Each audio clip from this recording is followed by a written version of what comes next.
Good evening students, how are you. चलिए आइए, आपका स्वागत है इंडिया के सबसे बड़े लर्निंग प्लेटफॉर्म अनअकैडमी पर। और मैं आपका मेंटोर मनीष गांधी यहाँ पर बहुत दिनों से आपको ज्योग्राफी क्लासेस दे रहा हूँ। तो मेरे मेन सब्जेक्ट हैं, that is geography, ecology, environment and current affairs. These are my main subject. इसमें पीआईबी एनालिसिस की क्लासेस भी मैं आपकी लेता हूँ। ठीक है, बहुत जल्दी स्टार्ट करेंगे हम इकोलॉजी एनवायरनमेंट को। लेकिन अभी फिलहाल जो हम लोग कर रहे हैं दैट इज एनसीईआरटी। अभी हम लोग क्या कर रहे हैं, दैट इज एनसीईआरटी। और एनसीईआरटी की क्लास नंबर 6 में आपकी फिनिश कर चुका हूं। क्लास 6 आपकी फिनिश है, ठीक। और अभी हम क्लास 9 से इंडियन ज्योग्राफी का सेक्शन उठा रहे हैं। मेरा मेन टारगेट है पहले इंडियन ज्योग्राफी खत्म करना, ताकि आपको इंडियन ज्योग्राफी पढ़ते वक्त बहुत सारे कॉन्सेप्ट क्लियर हो जाए। Then we will move for physical geography, भौतिक भूगोल विश्व का, और उसमें हम देखेंगे, उसमें भी इंडियन ज्योग्राफी के बहुत सारे सेक्शन को हम टच करेंगे। आप लोग मुझे फॉलो कर सकते हैं, टेलीग्राम चैनल है मेरा अनअकैडमी मनीष गांधी नाम से, you can search me there. और आपको यहाँ पर सभी क्लासेस के पीडीएफ मिल जाएंगे, you will get the PDF of all classes. Okay everyone, चलिए आगे बढ़ते हैं। आइए, इसके रैंकर नंबर 2 जागृति अवस्थी अनअकैडमी से सिलेक्टेड।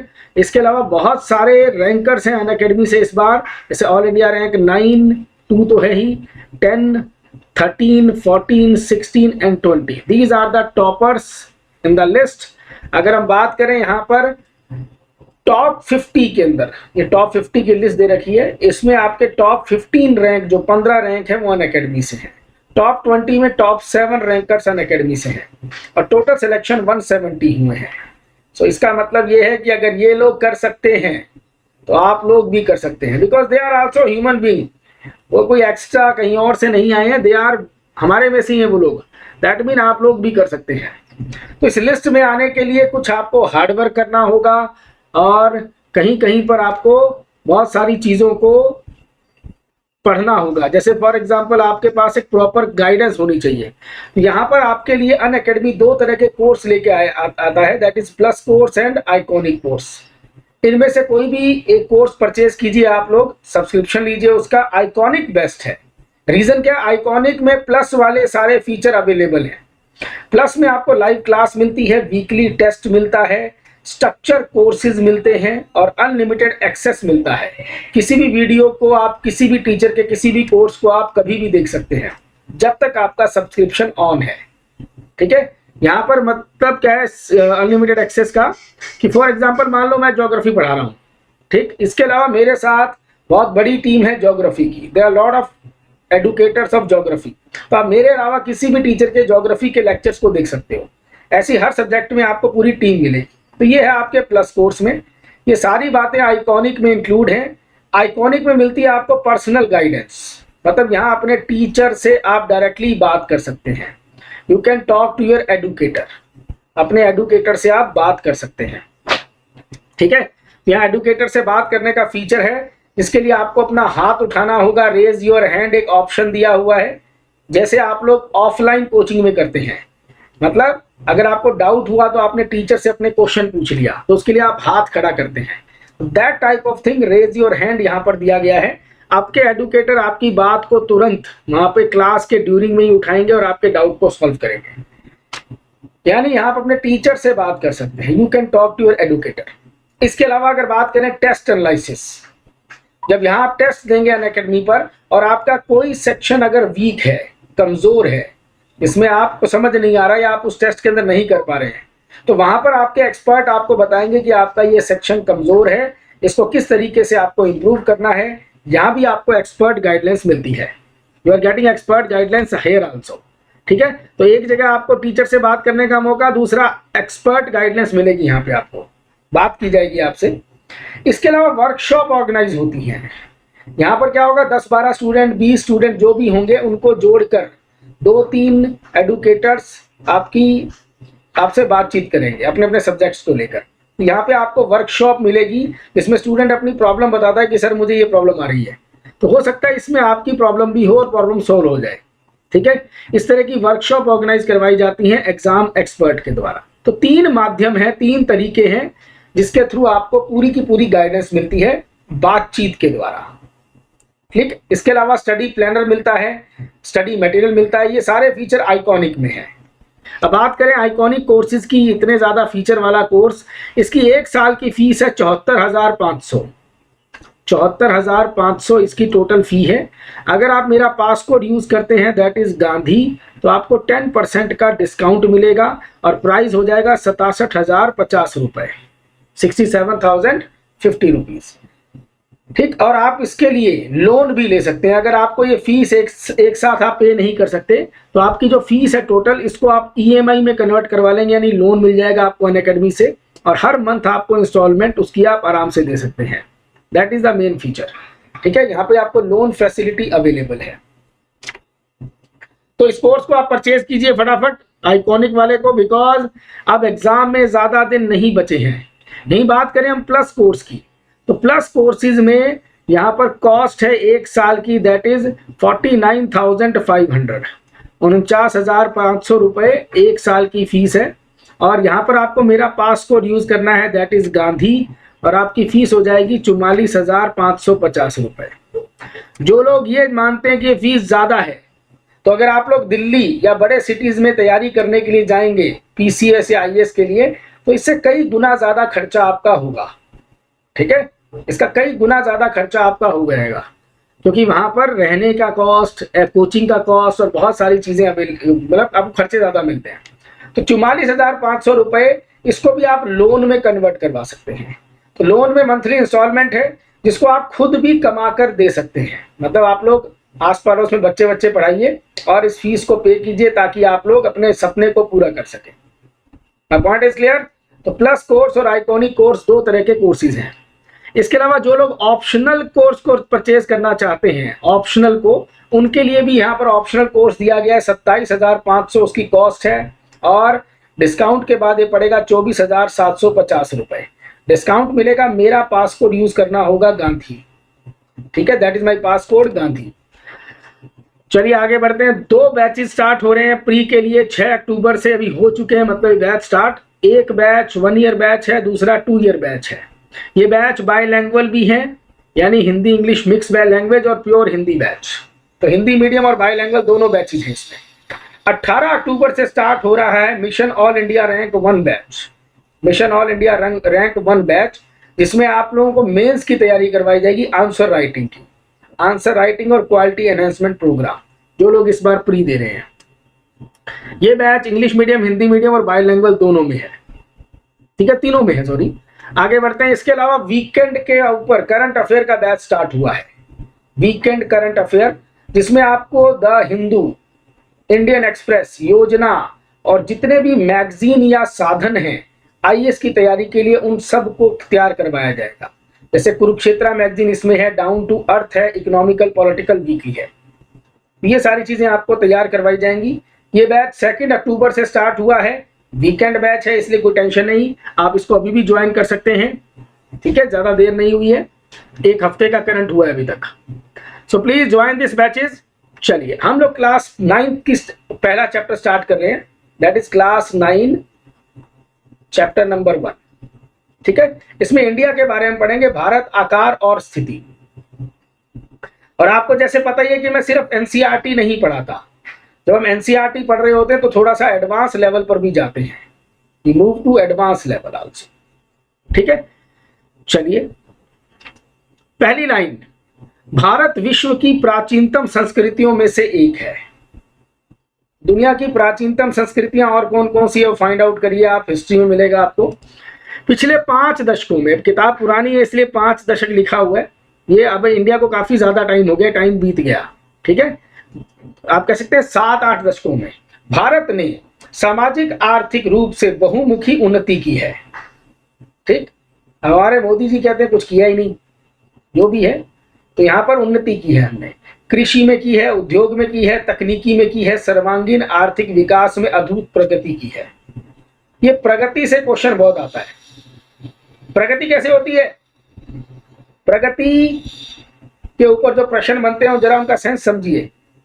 प्रगति में आपसे क्वेश्चन पूछे जाते हैं योजनाओं से, कौन कौन सी योजनाएं सरकार चला रही है, किस सेक्टर के लिए, गरीबी के लिए, कृषि के लिए।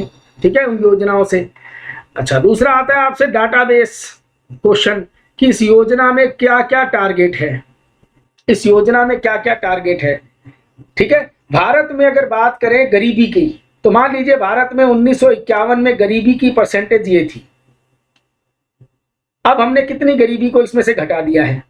तो इस तरह के प्रगति बेस्ड क्वेश्चन काफी पूछे जाते हैं, तो उन पे हम करंट अफेयर में नजर रखते हैं, करंट अफेयर के बैचेस जो चलते हैं उसमें नजर रखते हैं हम लोग। भारत का विश्व इतिहास में भी महत्वपूर्ण योगदान रहा है। वर्ल्ड हिस्ट्री पढ़ेंगे, आपका सिलेबस है अलग से हिस्ट्री में।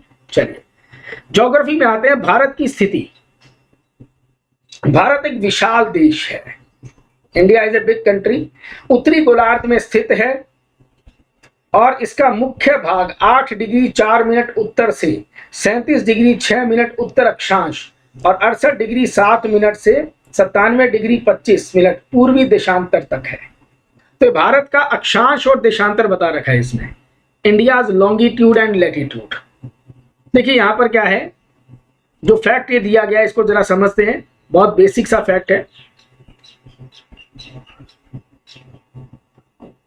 ये इंडिया है, बात कर रहे हैं इंडिया हमारी पृथ्वी पर यहां से लेकर यहां तक फैला हुआ है।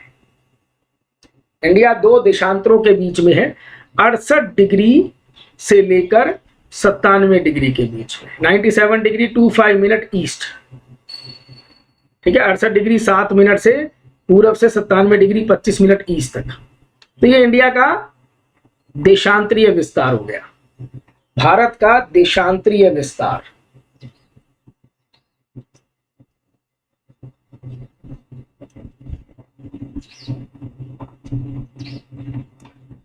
लॉन्गिट्यूडनल एक्सपेंशन,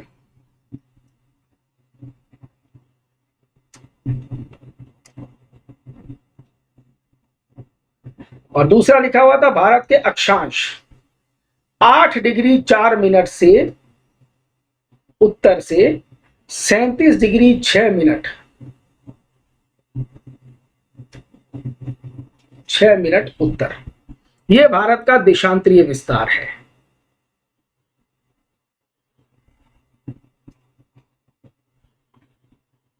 पेपर में आपसे पूछा जाता है भारत ज्यादा लंबा है या चौड़ा है, भारत की लंबाई ज्यादा है या चौड़ाई ज्यादा है। यस, भारत की लंबाई ज्यादा है या चौड़ाई ज्यादा है। फटाफट मैसेज करके बताओ मुझे भारत की लंबाई और चौड़ाई कितनी है। ठीक है, तो ये भारत के अक्षांश और देशांतर को बताया गया इस पेज में। हम एनसीईआरटी से थोड़ा एडवांस लेकर चलेंगे चीजों को। ओके एवरीवन, चलिए आगे बढ़ते हैं। करक रेखा, करक रेखा 23.5 डिग्री उत्तर में देश को, 23.5 डिग्री करक रेखा जो है भारत के, वो दो बराबर भागों में बांटती है। It divide India into 2 equal parts, दो बराबर भागों में बांटती है। दो बराबर भाग कौन कौन से हैं जरा देखते हैं इसको। ठीक है, यहां से निकलती है करक रेखा, it is tropic of cancer.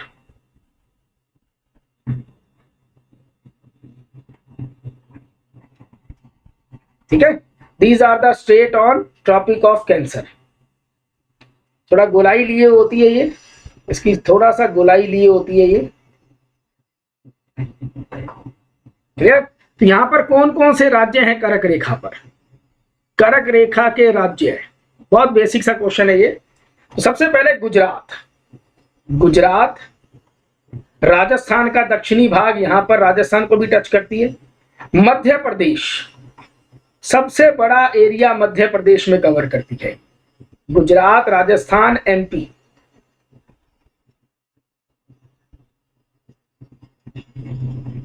MP, Chhattisgarh, जैसे छत्तीसगढ़ स्टेट, झारखंड, झारखंड, वेस्ट बंगाल, वेस्ट बंगाल, त्रिपुरा और मिजोरम। कितने राज्य हैं? मिजोरम, त्रिपुरा, वेस्ट बंगाल, झारखंड, छत्तीसगढ़, मध्य प्रदेश, राजस्थान और गुजरात। तो भारत के 8 राज्यों से क्रॉस करती है। इंडिया के 8 स्टेट, 1 से 2 बार प्रश्न आया हुआ है कि पश्चिम से पूर्व दिशा में इसका विस्तार या पूर्व से पश्चिम दिशा में राज्यों का क्रम, यह आपसे पूछा गया है। ऐसा क्वेश्चन पहले आया हुआ है। यानी आपको यहाँ राज्य भी याद होने चाहिए और पश्चिम से पूर्व और पूर्व से पश्चिम भी आना चाहिए। क्लियर? एक काम तो आपको इसमें ये करना है। दूसरा आपको ये देखना है कि इसके सबसे नजदीक राजधानी कौन सी है, which is the nearest capital. कौन से नजदीक राजधानी है? रांची है, गांधीनगर है, भोपाल है। ठीक, ये आपको सारी कैपिटल करनी है इसकी। तो इनको करेंगे हम 1 बाय 1। अभी तक सिर्फ बेसिक हमने करना है। 8 राज्यों से ये क्रॉस करती है जिनको आपको पता होना चाहिए। ठीक है, अलग से छोटी सी वीडियो डाल दूंगा मैं कर्क रेखा करके, और उस पर बहुत सारे फैक्ट्स आपको बता दूंगा। ठीक है, कर्क रेखा क्या होती है हम कर चुके हैं पिछली क्लासेस में। 6ठी क्लास की एनसीईआरटी देखना। अब यहां पर आपको इंडिया की लोकेशन बताई गई है। This is the location of India. Bharat जो है 0 डिग्री के उत्तर में है। यह आपकी विषुवत रेखा है, 0 डिग्री की लाइन। ये एनसीईआरटी का ही मैप है, मैंने कोई स्पेशल वर्ड मैप नहीं लिया। तो 0 डिग्री के उत्तर में है भारत। कहां से लेकर कहां तक? 8 डिग्री से लेकर 8 डिग्री उत्तर, क्योंकि 0 डिग्री के उत्तर है इसलिए उत्तर में, और 37 डिग्री तक उत्तर में। ठीक है, भारत उत्तरी गोलार्ध में है। भारत पूरी तरह से उत्तरी गोलार्ध में है, इस पॉइंट को याद रखिएगा। India is in northern hemisphere, पूरी तरह से उत्तरी गोलार्ध में है। अब बात करते हैं दूसरी 0 डिग्री की line. This is 0 degree line, इसे हम कहते हैं GMT. It is known as GMT, Greenwich line, या 0 डिग्री देशांतर। इससे भारत पूर्व दिशा में है, इससे भारत पूर्व दिशा में है। तो पूर्व में कहां से कहां तक फैला हुआ है India, that is also our question. यहां पर देखेंगे 68 डिग्री। इंडिया कहां पर है? 68 डिग्री से लेकर 97 डिग्री तक फैला हुआ है, 97 डिग्री तक। तो ये है भारत का बक्सा, मतलब ये भारत का अवस्थिति हो गई। बहुत बेसिक सा फैक्ट दिखाता हूं आपको एक। देखिए, किताबों में लिखा होगा भारत हमारी पृथ्वी के उत्तर पूर्वी भाग में है। India is in north east part, क्योंकि ये लाइन जो है ये बता रही है नॉर्थ और साउथ डायरेक्शन को, ये लाइन बता रही है वेस्ट और ईस्ट को। ये आपका पश्चिमी गोलार्ध हो गया, ये ईस्ट गोलार्ध हो गया। ठीक है, तो इंडिया हमारी पृथ्वी के नॉर्थ ईस्ट में है, उत्तर पूर्व में है। भारत उत्तर पूर्वी भाग में है। India is in north east. Clear? तो हमारी पृथ्वी पर यहां फैला हुआ है इंडिया का विस्तार। चलिए आपसे क्वेश्चन पूछता हूं मैं। देखिए, यह आपका इंडिया का मैप, थोड़ा प्यारा सा बनाते हैं, अच्छा बन जाए शायद, क्या पता।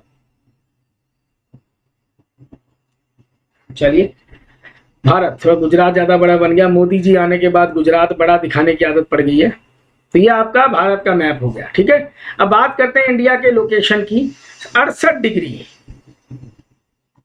7 मिनट से 97 डिग्री 97 डिग्री 25 मिनट। तो इन मिनट्स को भूल जाओ, डिग्री को मिनट्स में डिवाइड करते हैं, इनको भूल जाओ, 7 और 25 को। अगर हम देखें यहां पर 97 और 68, इन दोनों को अगर माइनस करें तो भारत में एक एक डिग्री के, जैसे 68 के बाद आएगा 68 के बाद 69, 70, 71, 72, इस तरह करते जाए एक एक डिग्री के। हमारे कंट्री में 29 देशांतर है। ऐसे कितनी लाइनें एक डिग्री की? भारत में 1 डिग्री वाले 29 देशांतर हैं। 29 देशांतर है। ठीक है, चलिए, हमारी पृथ्वी कैसे घूमती है? हमारी पृथ्वी कैसे घूमती है? पश्चिम से पूरब, पश्चिम से पूरब दिशा में घूमती है हमारी पृथ्वी।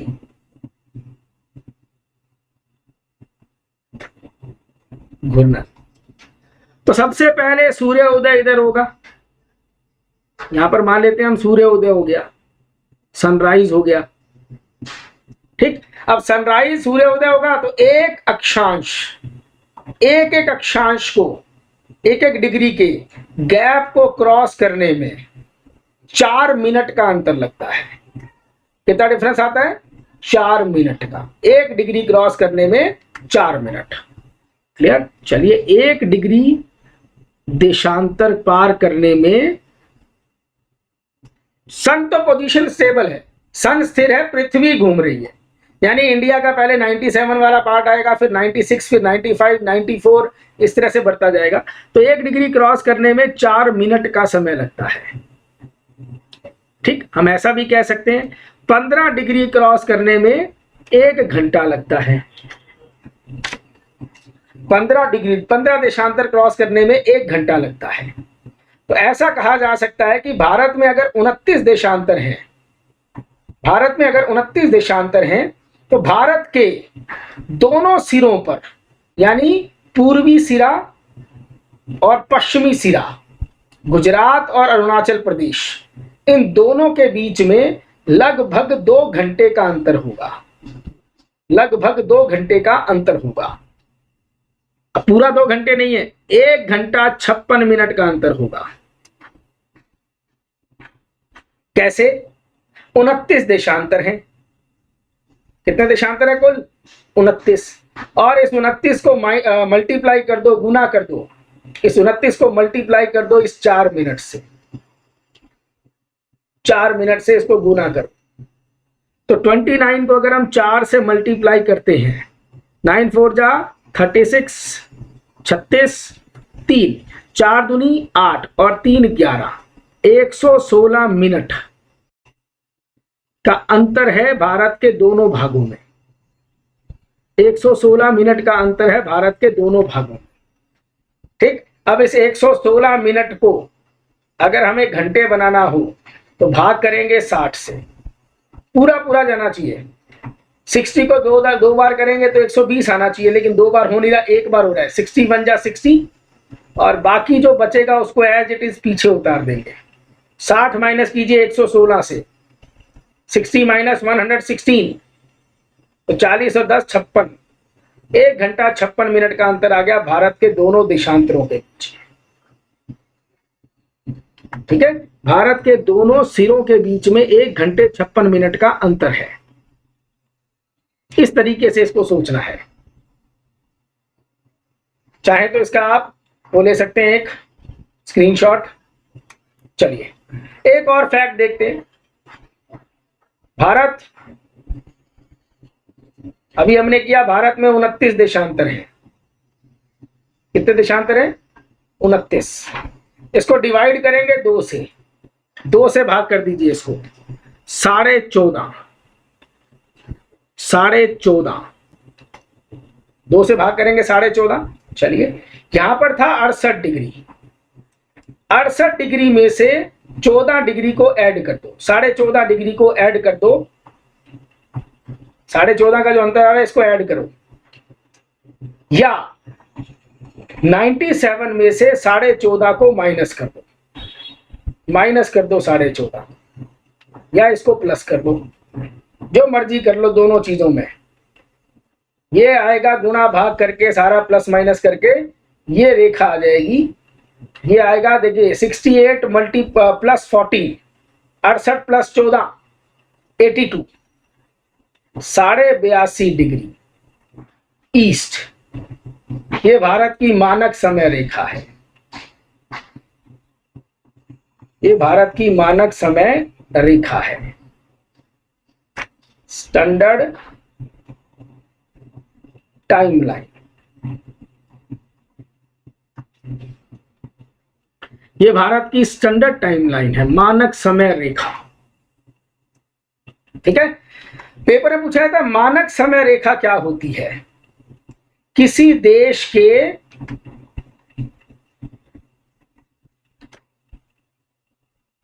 उस देशांतर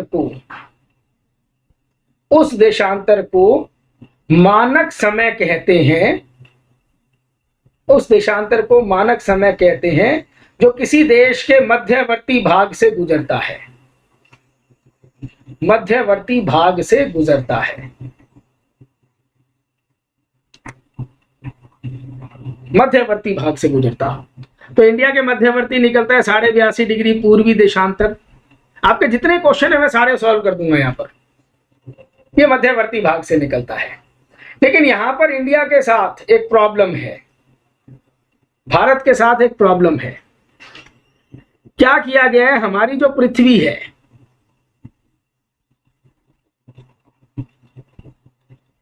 हमारी जो पूरी पृथ्वी है, ठीक है, ये पृथ्वी 24 घंटे में एक चक्कर पूरा करती है। कितना टाइम लेती है? 24 घंटे। तो हमारी पृथ्वी को एक एक घंटे का गैप देकर, एक एक घंटे का गैप देकर, यानी एक एक घंटे के डिफरेंस पर, एक एक घंटे के अंतर पर पूरी पृथ्वी को इन 24 घंटों में बांट दिया गया है, या 15-15 डिग्री के गैप पर बांट दिया गया है। 15-15 डिग्री का गैप है इनके बीच में, 15 डिग्री का गैप, 15 डिग्री का गैप, ठीक है, 15-15 डिग्री गैप पे बांट दिया गया है पूरी दुनिया को। तो अगर इस हिसाब से देखें तो इंडिया में तो 30 डिग्री का अंतर है, 29 का अंतर माना था हमने, इंडिया में 29 का अंतर है। तो भारत में 2 मानक समय होनी चाहिए, भारत में 2 मानक समय रेखाएं होनी चाहिए, 1 और 2। इंडिया को 2 मानक समय रेखाओं की जरूरत है, यह आज का मुद्दा बना हुआ है। 2 मानक रेखाएं भारत की होनी चाहिए, 15-15 डिग्री के गैप पर 2, ठीक है। तो भारत में डिमांड उठती रही है 2 मानक समयों की। पहले 2 ही मानक समय थे, एक मुंबई का समय, एक कलकत्ता का समय।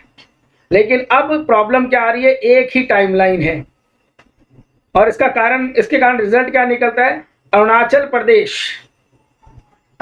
प्रदेश और गुजरात दोनों के अंदर अलग अलग समय पर, ये समय अलग अलग है, मतलब कैसे समझो जरा। इस लाइन पर मान लो सुबह 8 बजे स्कूल चलता है, बच्चों को 8 बजे स्कूल जाना है सुबह, इस लाइन के अकॉर्डिंग पूरे इंडिया में 8 बज जाएंगे। लेकिन अरुणाचल प्रदेश का बच्चा तो 7 बजे स्कूल जाने के लिए तैयार होना पड़ेगा उसको। जब कंडीशन 7 बजे जैसी है, वहां पर स्थिति होगी इसे 7 बजे हो, और गुजरात का बच्चा 9 बजे के नियर बाय स्कूल जाएगा, जैसे स्थिति 9 बजे की हो। Clear point. ये बहुत बड़ा अंतर आ जाता है दोनों, 2 घंटे का अंतर है इंडिया के गैप में। यहां पर हमें 2 मानक समय रेखाएं चाहिए। देखिए, अगर यहां सूरज जल्दी निकलता है अरुणाचल प्रदेश में, तो छुपेगा भी जल्दी, सनसेट भी बहुत जल्दी होता है। यहां सनराइज अगर देर से होता है तो सनसेट बहुत देर से होता है। तो कहीं ना कहीं पूरे इंडिया पर इसका इंपैक्ट पड़ रहा है। चलिए करेंगे इसके बारे में और बातें। चलिए, भारत की अवस्थिति के बारे में बताया गया, इंडिया की अवस्थिति।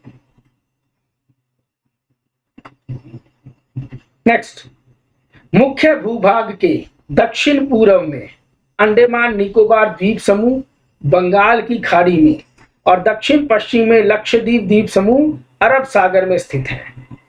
अपनी एटलस की सहायता से इन द्वीप समूह का विस्तार ज्ञात करो। देखो, यहाँ पे एनसीईआरटी भी आपको एटलस पढ़ने को बोल रहा है, ये 9th क्लास में बोल देता है एटलस पढ़ो, यानी हमें एटलस पढ़नी चाहिए, हमें एटलस करनी चाहिए। तो आप लोग एटलस करते नहीं हो, that is very big problem. इनका कहना क्या है इस लाइन का, ये भारत है, और भारत में यहां पर लक्षद्वीप आइलैंड ग्रुप है। लक्षद्वीप कैसे बने, क्या हुआ, इनके बारे में आगे पढ़ेंगे। और बंगाल की खाड़ी में आपके अंडमान निकोबार द्वीप समूह है, ये आपका बंगाल की खाड़ी है, और इधर अरब सागर है, ठीक है। चलिए, आकार,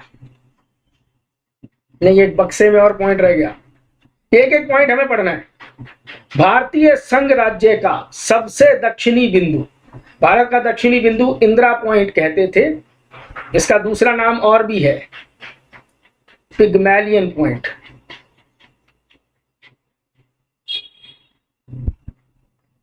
पिग्मेलियन या इंदिरा पॉइंट, जो 2004 में सुनामी की लहरों के कारण समुद्र में जलमग्न हो गया।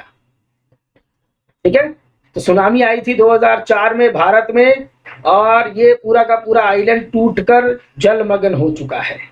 ये भारत का दक्षिणी बिंदु था, इंदिरा पॉइंट।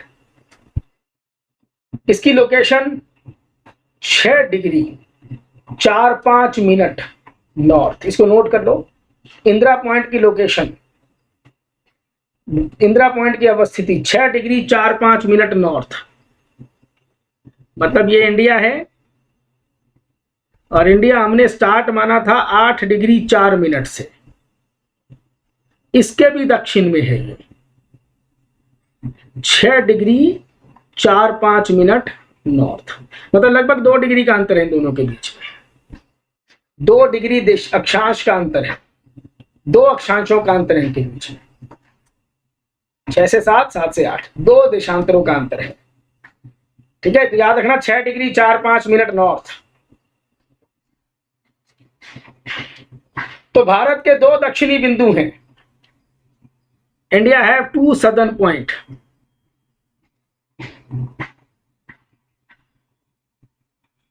चलिए देखते हैं भारत के प्रमुख बिंदु।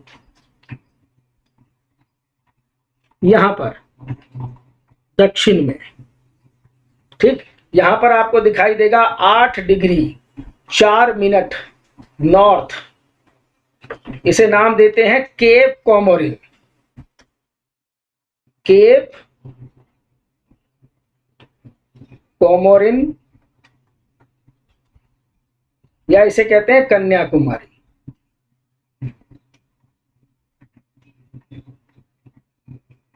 केप कॉमोरिन या कन्याकुमारी, यह है भारत का दक्षिणतम बिंदु। भारत की मुख्य भूमि का दक्षिणतम बिंदु। मैंने एकदम बोला ना भारत का दक्षिणतम बिंदु, तो आप लोग चौंक गए, क्योंकि हमने तो ऐसा पढ़ा नहीं। ये भारत की मुख्य भूमि का दक्षिणतम बिंदु है।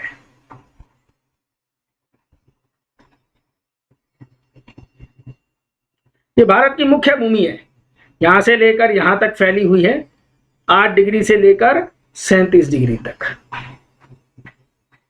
ठीक है, 37 डिग्री 6 मिनट नॉर्थ। तो दक्षिणतम बिंदु कौन सा है? भारत की मुख्य भूमि का। ये वर्ड आएगा इसमें मेनलैंड। जब पूछेगा मेनलैंड तो आंसर रहेगा केप कॉमोरिन या कन्याकुमारी। नेक्स्ट, भारत का उत्तरी बिंदु, उत्तरतम बिंदु, तो इसका नाम है Indira call. Indira call, Indira call दर्रा, इंदिरा कॉल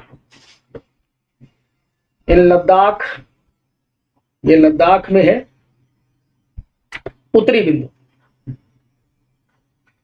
चलिए अब एक और बात करते हैं। यहां पर अंडमान निकोबार आइलैंड ग्रुप है आपका, और यहां पर आपका है 6 डिग्री 4-5 मिनट नॉर्थ, और इसे नाम देते हैं इंदिरा पॉइंट।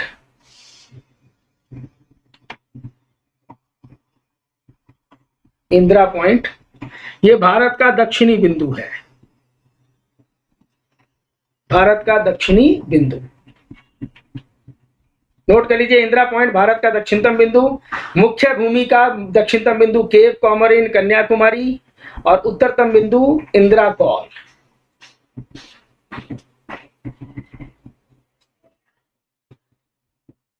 अब आते हैं पूर्वी बिंदु पर। पूर्वी, सॉरी पश्चिमी, ये वाला पश्चिमी होगा, नॉट पूर्वी। ये आपका पश्चिमी बिंदु।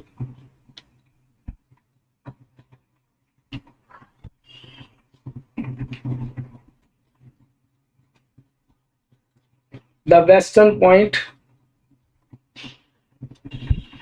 गुजरात में है ये, ठीक है। इसका नाम है गोहार माटा,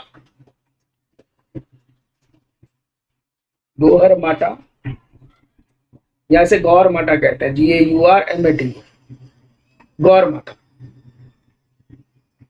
या इसका दूसरा नाम है सर क्रीक। सर क्रीक एक झील है, उसको भी सर क्रीक नाम दिया जाता है। Sir creek is a lake, या तो सर क्रीक कहते हैं या इसको गौर माटा कहते हैं। अब आते हैं भारत का पूर्वी बिंदु। ये पोजीशन 97 डिग्री 25 मिनट ईस्ट पर, यह है अरुणाचल प्रदेश में, और इसका नाम है किबिथु। किबिथु,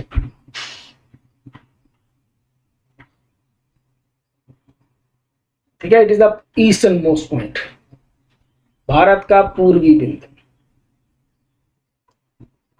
तो भारत के 4 बिंदु हो गए, दक्षिण, उत्तर, पश्चिम, पूरब और दक्षिणतम। इंदिरा पॉइंट, इसका दूसरा नाम मैंने क्या बताया था, Pygmalion, Pygmalion point. Note down कर लीजिए फटाफट इसको, जस्ट नोट इट डाउन, या इसका आप स्क्रीनशॉट ले लीजिए, थोड़ा अच्छी राइटिंग में लिख लेना। इसका PPT मैंने नहीं बनाया क्योंकि ये हाथ से बनाया हुआ चीजें दिमाग में याद रहती हैं।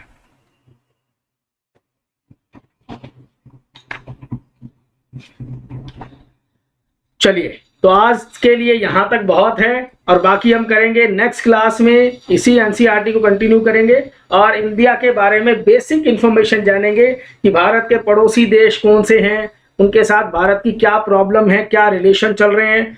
और NCERT पुरानी होती है, हम करंट के बेस पर करेंगे, मतलब आज वर्तमान में भारत और उसके पड़ोसियों के बीच में क्या समस्याएं चल रही हैं, हम उस लेवल तक जाएंगे।